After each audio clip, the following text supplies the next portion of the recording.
আমরা জাফর ইকবাল ভাইয়ে খুব সুন্দর একটা কথা কইছেন, সবাই ভিডিওটা দেখতে যাইও। আসসালামু আলাইকুম। চা খাইয়াতে হঠাৎ মনে হইল বাংলাদেশও বন্ধুত্ব ট্রেন্ড বার হয়েছিল, গরম চা ওরকম আতো ডালিয়া বন্ধুত্বর পরিচয়, আজ জ্বালাইয়ানি বন্ধুত্বর পরিচয়, ও দহকা বন্ধুত্বর পরিচয় খারে কয়। হে তার বন্ধুর লাগি ৮০,০০০ দেড়হাম গিফট করে, ইনো প্রত্যেকটা নোট ৫০০ দেড়হাম। দেড়হাম সমান বাংলাদেশর ৩৩ টাকা ২০-২৫ পয়সা। তো ৮০,০০০ দাঁড়ায় ২৭ লক্ষর উপরে।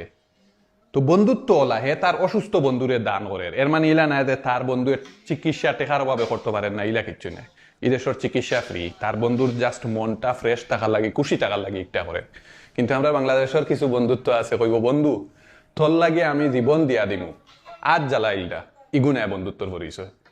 আপনি হঠাৎ বিপদ পড়িয়া টেকা ১,০০০ হইন না, দেখবে বন্ধুর কত জাত বাহানা, কত জাত সমস্যা, সব নাই কিছু।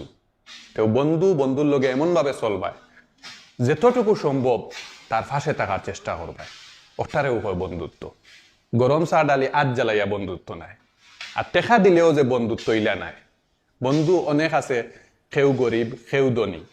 আমার বন্ধুর মাঝে অনেক স্কুল বন্ধু আছে, তারা আমার থেকে কিছু দরিদ্র ফ্যামিলির, আবার আছে আমার থেকে হাই লেভেলর অনেক টাকাওয়ালা কোটিপতি।